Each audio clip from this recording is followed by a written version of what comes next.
January 24th, 1945, 8 a.m. Houston, France. First Lieutenant Garlin Murl Connor crouches in the 3rd Battalion command post. Outside, German artillery shells are screaming overhead, exploding in the frozen woods. Through the smoke and snow, 6 German Mark VI Tiger tanks emerge from the tree line. Behind them, 600 German infantry soldiers in winter camouflage advance in waves. The 3rd Battalion is about to be overrun. Connor looks at his battalion commander, Colonel Lloyd Ramsey. "We need someone to go forward and direct artillery fire," Ramsey says. It's a suicide mission, running 400 yards through German artillery bombardment to reach the front lines, then moving beyond the front lines into no man's land to get close enough to call accurate fire missions. Whoever goes won't be coming back. Connor has been wounded multiple times already, just got back from the hospital 3 weeks ago. He's earned 3 Silver Stars, 3 Purple Hearts, fought in 4 amphibious landings. He's done more than his share. Nobody would blame him for staying in the command post. Instead, Garlin Connor grabs a field telephone and a spool of wire. "I'll go," he says. What happens in the next 3 hours will earn him the Distinguished Service Cross. It will take 73 years and a 22-year legal battle before that medal is upgraded to the Medal of Honor. And it will prove that the greatest heroes are often the ones nobody knows about. Because before he was a war hero, Garlin Connor was just a farm boy from Kentucky who never made it past 8th grade. June 2nd, 1919, Erin, Kentucky. Garlin Murl Connor is born on Indian Creek, a tributary of the Cumberland River. The nearest post office is in Erin, a dot on the map in Clinton County. He's the 3rd of 11 children, 5 boys and 6 girls. The Connor family lives in rural poverty, farming tobacco and corn on land they don't own. No electricity, no running water, no indoor plumbing. The house is heated with a wood stove, water carried in buckets from wells and creeks. The nearest high school is 15 miles away in Albany, too far to reach every day. Most kids in Clinton County quit school after 8th grade. Garlin is no exception. His formal education ends at 13 years old. He spends his teenage years working on the family farm, plowing fields, planting crops, harvesting tobacco, all done by hand or with mules. It's back-breaking work from sunrise to sunset, 7 days a week. But the Connor family sticks together, all 11 kids working to keep the farm running. 4 of Garlin's brothers will eventually serve in World War II. In the 1930s, Garlin joins the Civilian Conservation Corps. The CCC is a New Deal program putting young men to work on conservation projects, building roads, planting trees, preventing soil erosion, fighting forest fires. It pays $30 a month, most of which gets sent home to the family. Connor learns discipline, teamwork, how to follow orders. He's quiet, keeps to himself, doesn't talk much about his feelings or his past. He stands 5 feet 6 inches tall, weighs about 160 pounds, not big, not imposing, just another farm kid from the Kentucky hills. Nothing about him suggests he'll become the 2nd most decorated soldier of World War II. March 1st, 1941, Louisville, Kentucky. 21-year-old Garlin Connor enters the United States Army. He's a selectee, drafted under the Selective Training and Service Act of 1940. This is 9 months before Pearl Harbor. America isn't at war yet. But President Roosevelt knows war is coming, and the military needs men. Connor reports to Fort Lewis, Washington for basic training. He's assigned to Company K, 3rd Battalion, 7th Infantry Regiment, 3rd Infantry Division. The 3rd Infantry Division is known as the Rock of the Marne for its service in World War I. Now they're rebuilding for another war. Connor completes basic training, then advanced infantry training. He's a natural soldier, physically tough from years of farm work, mentally disciplined from the CCC. He follows orders without question, keeps his head down, does his job. December 7th, 1941. The Japanese attack Pearl Harbor. America enters World War II. The 3rd Infantry Division continues training at Camp Ord, California, and Fort Pickett, Virginia. They're learning amphibious assault tactics, preparing to invade enemy beaches. October 23rd, 1942. The division ships out from Norfolk, Virginia. Destination unknown to the soldiers, sealed orders to be opened at sea. Connor boards a troop ship with thousands of other men. They sail east across the Atlantic, bunks stacked 4 high, seasickness everywhere. November 8th, 1942, Operation Torch. Allied forces invade French North Africa at 3 locations. Connor's unit lands at Casablanca, Morocco, facing Vichy French resistance. This is Connor's first time under fire, artillery shells and machine gun bullets. The Vichy French surrender after 3 days, but the fighting is just beginning. The 3rd Division pushes east into Tunisia, fighting German and Italian forces. Desert warfare, scorching heat during the day, freezing cold at night. Sand everywhere, in their food, in their weapons, in their eyes. Connor proves himself in combat, steady under fire, reliable, fearless. He's promoted to sergeant. May 1943, the Axis forces in North Africa surrender. 250,000 German and Italian prisoners captured. The 3rd Division has 3 weeks to rest and refit before the next operation. July 10, 1943, Operation Husky. The Allied invasion of Sicily, the first assault on Axis-controlled Europe. Connor comes ashore at Licata on the southern coast of Sicily. Another amphibious landing. Another beach to cross under fire. The Germans and Italians are dug in on high ground. Machine guns covering every approach. Connor's company fights its way inland, clearing villages, taking hills. The terrain is brutal. Mountains and narrow roads, perfect for defense. The fighting lasts 38 days before Sicily falls. September 9, 1943, Operation Avalanche. The Allied invasion of mainland Italy at Salerno. Connor's 3rd amphibious assault in less than a year. The Germans are waiting. They knew the invasion was coming. The beaches at Salerno are killing zones. Artillery and machine gun fire from the hills. For 9 days, the beachhead is in danger of being pushed back into the sea. Connor fights continuously. No sleep, barely any food, constant combat. The Allies finally break out and push inland. The 3rd Division advances north toward Naples. October 1943, somewhere in southern Italy. Sergeant Connor leads his squad through enemy territory. They're scouting ahead of the main force when they run into a German position. Machine gun fire pins them down, bullets cracking overhead. Connor doesn't wait for orders, doesn't call for backup. He advances alone under fire, flanks the German position, neutralizes the machine gun. His actions save his squad and allow the advance to continue. He earns his first Silver Star for gallantry in action. January 22, 1944, Anzio. Operation Shingle. An amphibious landing 30 miles south of Rome. The plan is to bypass German defenses and cut their supply lines. Connor's 4th amphibious assault. The initial landing goes well, catching the Germans by surprise. But instead of pushing inland, Allied commanders consolidate on the beachhead. The delay gives the Germans time to bring up reinforcements. Within days, the Anzio beachhead becomes a death trap.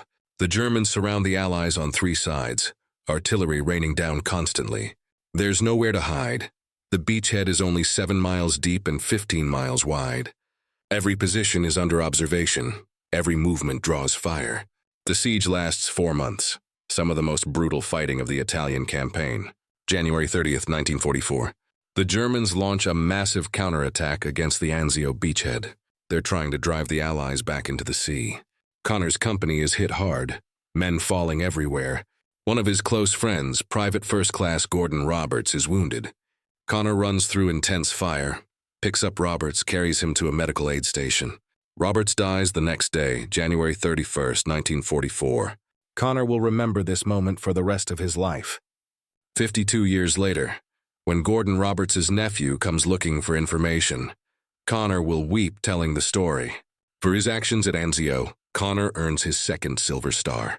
March 6, 1944. German artillery shells slam into the 3rd Battalion's position. Shrapnel tears through the air, men diving for cover.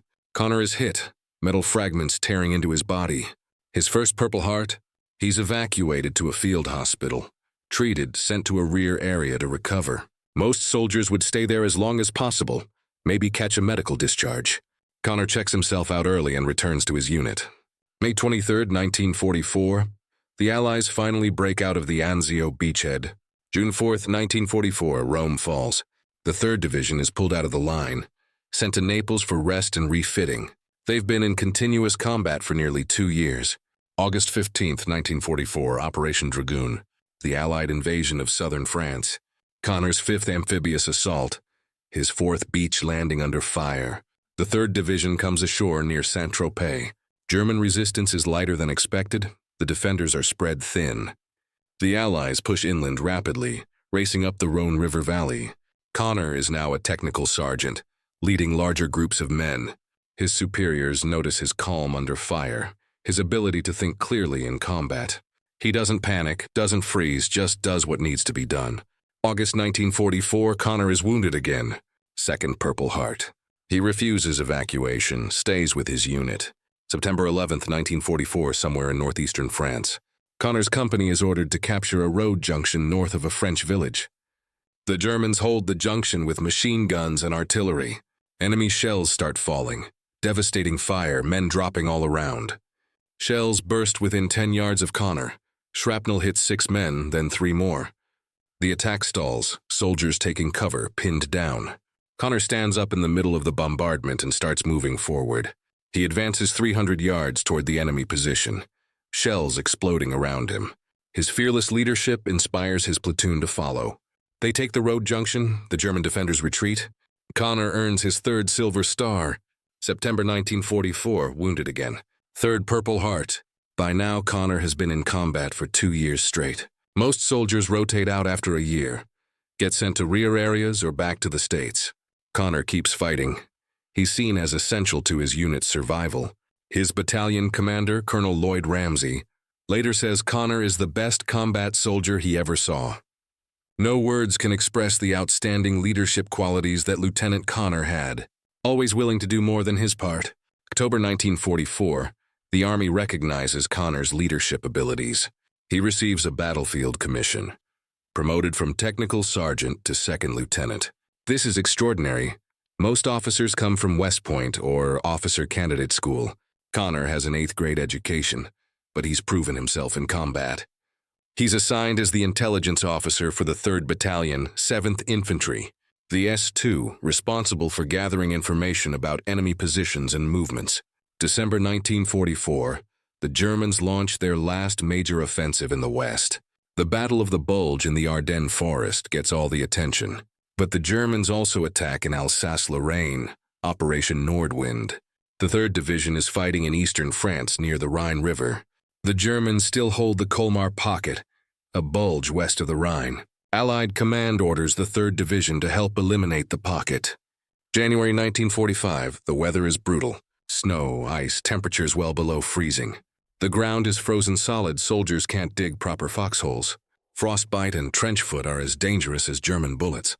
Early January, Connor is wounded for the 4th time. He's evacuated to a field hospital, treated for shrapnel wounds.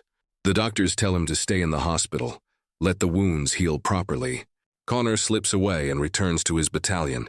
His cousin Luther Connor later says he walked out of the hospital without permission.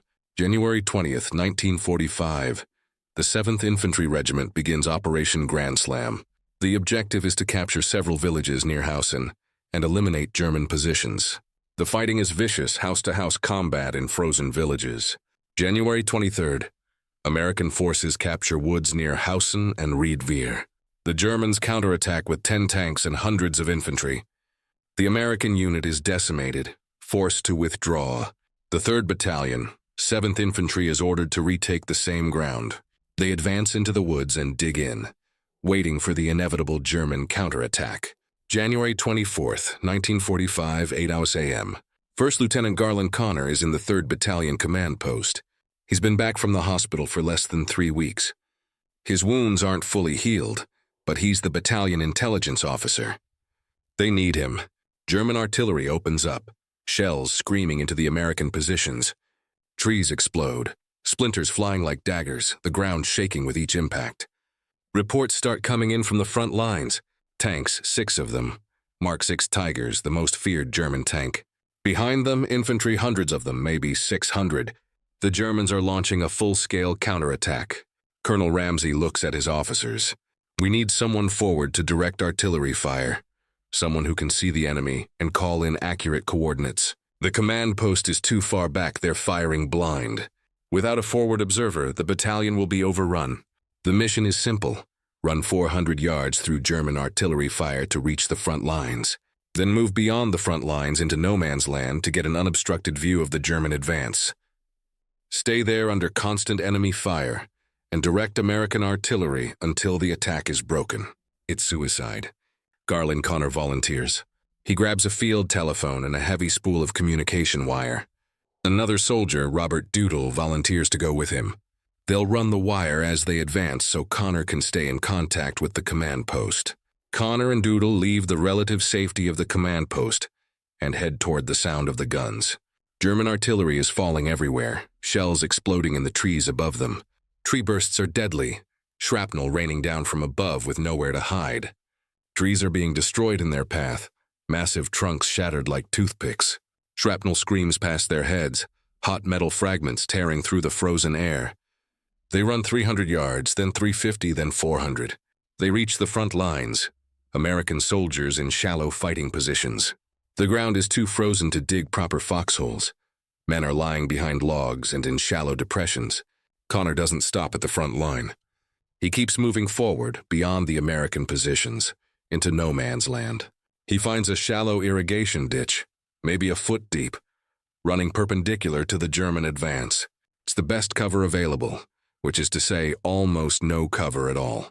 Connor lies down in the ditch, 30 yards in front of the American defensive line. He's completely exposed, nothing between him and the advancing Germans except 30 yards of snow-covered ground. He plugs in the field telephone and calls back to the battalion command post. "I'm in position, send me the artillery." Through the falling snow, Connor can see the German assault forming. 6 Tiger tanks, 56 tons each, mounting 88mm cannons. Behind them, 600 German infantry soldiers in white winter camouflage. They're advancing in waves, a textbook assault formation. The tanks are firing, high explosive shells slamming into American positions. Machine guns chatter, thousands of rounds per minute tearing through the woods. Connor starts calling fire missions. He speaks calmly into the telephone, giving precise coordinates. Elevation, deflection, range to target. Miles behind the front lines, American artillery batteries receive the coordinates and fire. 105mm and 155mm howitzers. Heavy field artillery. Seconds later, shells arc through the sky and slam into the German formations. Connor watches the impacts, adjusts his coordinates, calls for another salvo. Left 50, add 100, fire for effect. More shells fall, closer to the advancing Germans. The temperature is near 0 degrees Fahrenheit. Connor is lying prone in a frozen ditch, unable to move without exposing himself. The cold seeps through his uniform, his hands going numb on the telephone. German machine gun fire sweeps over his position. Bullets crack overhead, some striking the ground inches from his body. He doesn't flinch, doesn't move, just keeps directing artillery. The German infantry advances despite the artillery fire. They're determined to overrun the American positions. They get closer, 100 yards from Connor's position, then 75 yards, then 50. Connor continues calling fire missions, his voice steady, professional. American artillery shells are falling all around him now. Some are landing dangerously close to his own position. The Germans reach a nearby dike and take cover, regrouping for another push. They're now within 30 feet of Connor's position. He can hear them talking in German, shouting orders, preparing to advance. The German infantry begins massing for an overwhelming final assault. Hundreds of soldiers preparing to swarm over the American lines. If they succeed, the 3rd Battalion will be destroyed. Colonel Ramsey comes on the telephone. "Lieutenant Connor, you need to pull back, they're too close." Connor's response is calm, matter-of-fact. "No, sir, blanket my position." Ramsey understands immediately what Connor is ordering. Blanket my position means concentrate all available artillery fire directly on Connor's location. Means saturating the area with high explosive shells. It means Connor has resolved to die if necessary, to stop the German attack. "Are you sure?" Ramsey asks. "I'm sure. Blanket my position now." Every available American artillery piece within range opens fire. Shells rain down on Connor's position like a steel storm. Explosions all around him, some landing mere feet away. The ground shakes with each impact, dirt and snow and shrapnel flying everywhere. Connor presses himself flat in the shallow ditch. Shells are exploding so close he can feel the heat of the blasts. Shrapnel screams overhead, hot metal fragments tearing through the air. He keeps the telephone pressed to his ear, continues adjusting fire. The German infantry is caught in the open. Artillery shells are landing directly on top of them. Men are torn apart, the assault formations shattered. The survivors try to retreat, running back toward their own lines. Connor directs the artillery to follow them. For 3 hours, First Lieutenant Garlin Connor remains in that frozen ditch. 3 hours under constant enemy fire.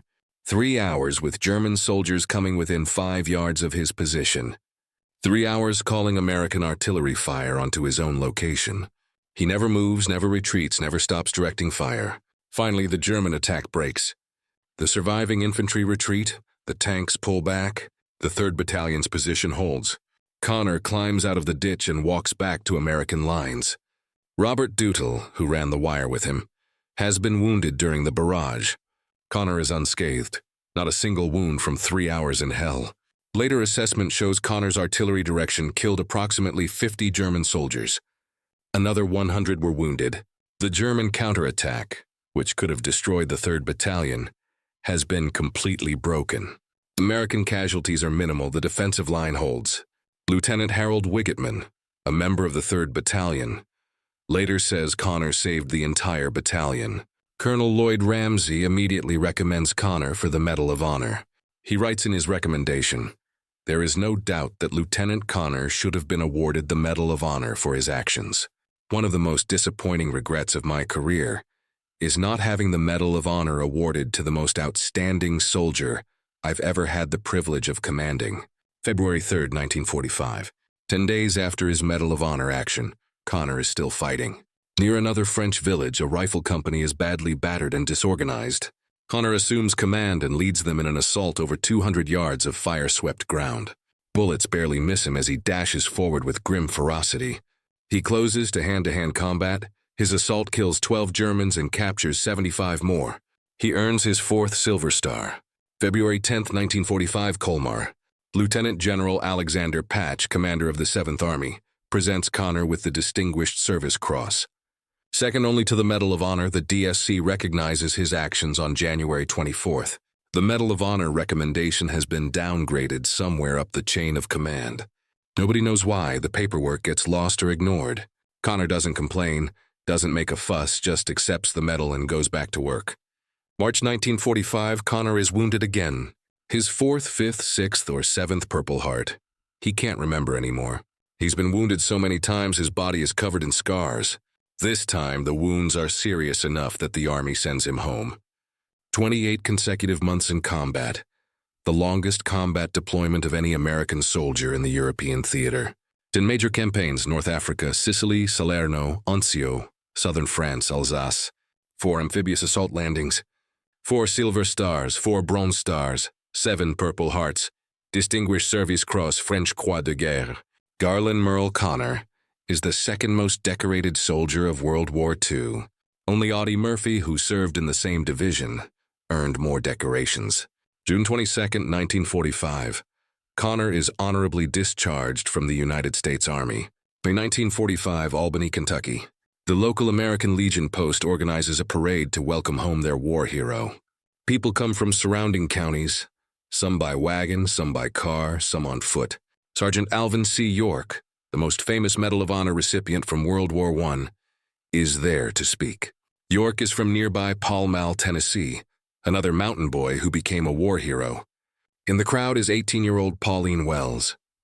She came with her family in a horse-drawn wagon to see the parade. She watches Garlin Connor stand on the platform while people talk about his heroism, stories about calling artillery fire on his own position, fighting for 28 months straight. Pauline looks at this quiet, small man and can't believe the stories. He was such a caring person, she later says. I just couldn't imagine him doing what he did. July 9, 1945, Garlin Connor marries Pauline Wells. They move to a farm on Indian Creek, several miles north of Albany. The house has no electricity, no running water, same conditions Connor grew up in. They work the farm with mules and horses, growing tobacco and corn. Connor rarely talks about the war. When people ask, he gives the same answer every time. I done what I had to do, and that's all there is to it. He tells people he left those memories across the Atlantic Ocean. He's concerned that talking about his service would come across as bragging, so he stays silent, keeps his medals in a cardboard box in the bottom of his duffel bag. The duffel bag goes in the back of the living room closet. For 53 years, Garlin Connor lives quietly on his farm. 1950. The U.S. government buys their property to create Lake Cumberland. The Connors move to the Roland community in southeastern Clinton County.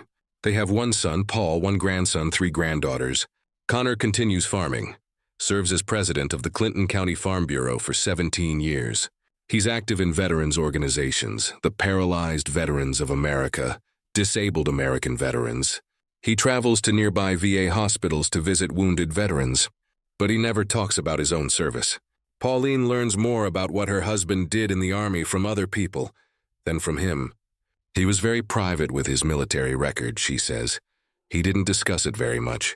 He felt like people would think he was bragging. But Connor suffers silently. Nightmares, flashbacks, hypervigilance, all the symptoms of what we now call PTSD. If anyone had PTSD, it was Murl, Pauline says. He carries the burden internally, never voicing his anguish to his family.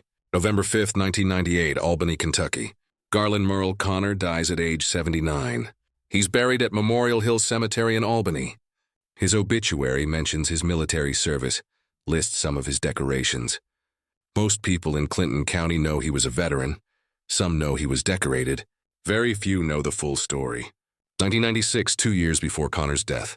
Richard Chilton, a former Green Beret from Wisconsin, is researching his uncle's World War II service. His uncle, Private First Class Gordon Roberts, was killed at Anzio on January 31, 1944.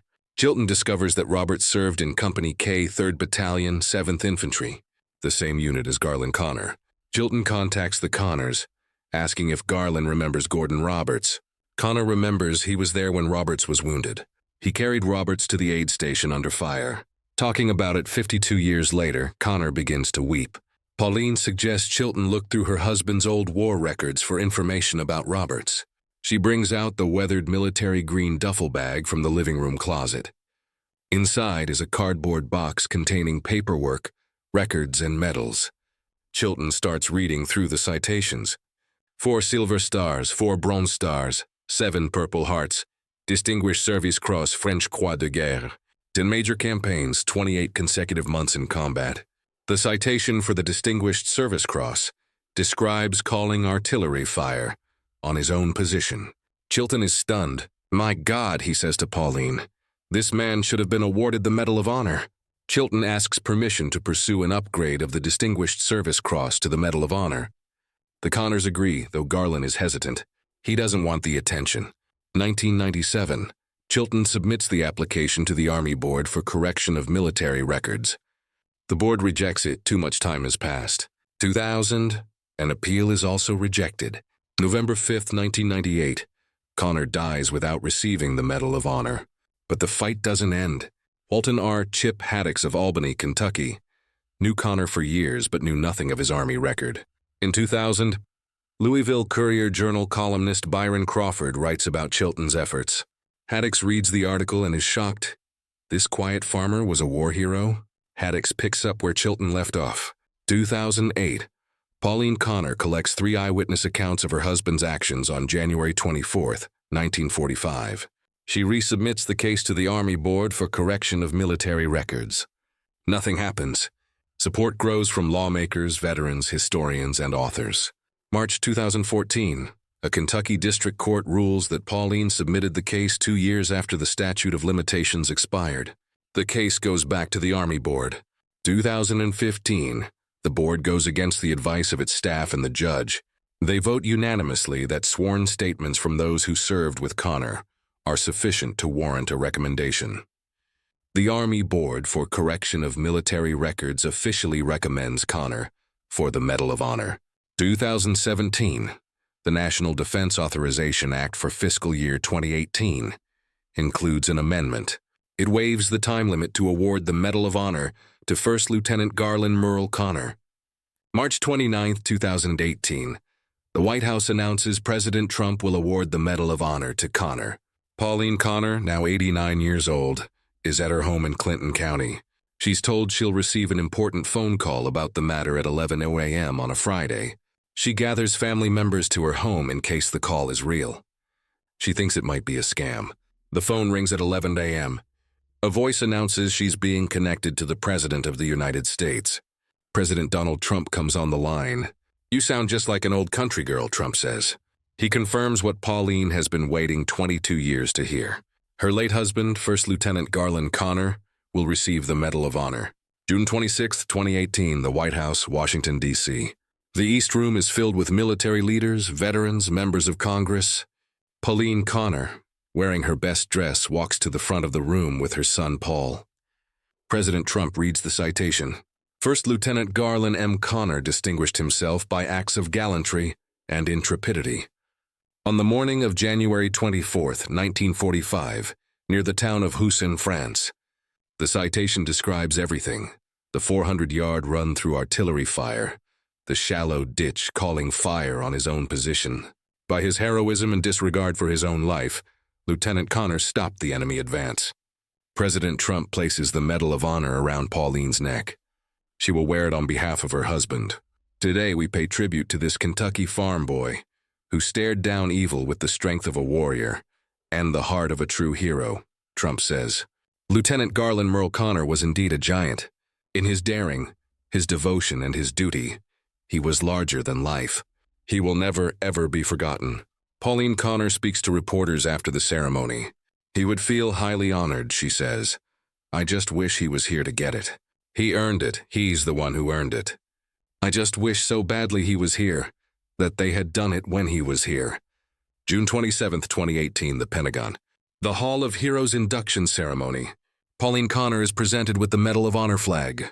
Garlin Connor becomes the 40th member of the 3rd Infantry Division to receive the Medal of Honor for actions during World War II. Today, Garlin Murl Connor's legacy lives on. In 2012, the U.S. Army designated a portion of a new maintenance facility at Fort Benning, Georgia, as Connor Hall. His name is honored alongside other Medal of Honor recipients. Major General Leopoldo Quintas, commander of the 3rd Infantry Division in 2018, says Connor's qualities are still relevant. The ability to move quickly, communicate under fire, make decisions under pressure. These are fundamentals we instill in our soldiers today, Quintas says. From humble beginnings, greatness comes. But most Americans still don't know who Garlin Connor was. They know Audie Murphy. They know Alvin York, the famous names. They don't know the quiet farmer from Kentucky, who only had an 8th grade education. They don't know the intelligence officer who called artillery fire on his own position for 3 hours. They don't know the man who fought for 28 consecutive months and earned every major decoration, except the Medal of Honor. Until 73 years later, when justice finally came. Here's what the story of Garlin Connor teaches us. True heroism doesn't seek recognition. Connor never asked for the Medal of Honor, never talked about his service, kept his medals in a cardboard box. He didn't want people to think he was bragging, but what he did on January 24, 1945, speaks louder than any words. Volunteering for a suicide mission, running through artillery fire, lying in a frozen ditch for 3 hours, ordering American artillery to blanket his own position rather than let the Germans break through. Resolved to die if necessary to save his battalion, Colonel Lloyd Ramsey, who would rise to Major General, said it best. Connor was the most outstanding soldier I've ever had the privilege of commanding. Richard Chilton, the former Green Beret who started the 22-year fight for Connor's medal, put it simply, I've traveled a lot and I've seen a lot, but I've never met anyone like Garlin Connor. The story doesn't lie in Connor's heroic acts or his courage under impossible odds. It lies in his unending desire to help others, whether guiding soldiers on the battlefields of Western Europe or helping veterans in the hills of Clinton County, Kentucky. Garlin Murl Connor was 5 feet 6 inches tall. He never made it past 8th grade. He lived most of his life in a house without electricity or running water. He farmed tobacco with mules, died without ever becoming wealthy or famous. But on January 24, 1945, for 3 hours in a frozen French ditch, Garlin Connor was a giant. He stood between 600 German soldiers and the destruction of his battalion. He called down fire from the sky onto his own head, and he saved the lives of hundreds of American soldiers who never knew his name. That's heroism, not the Hollywood version with dramatic speeches and slow-motion explosions.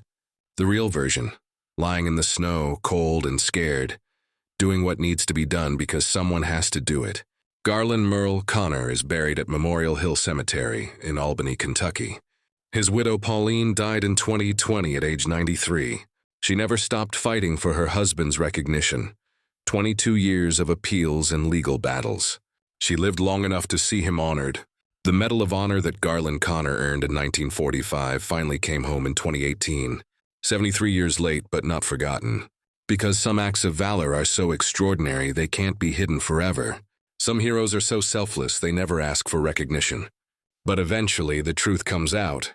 From humble beginnings greatness comes. And Garlin Murl Connor, the silent farmer from Kentucky, proved that beyond any doubt.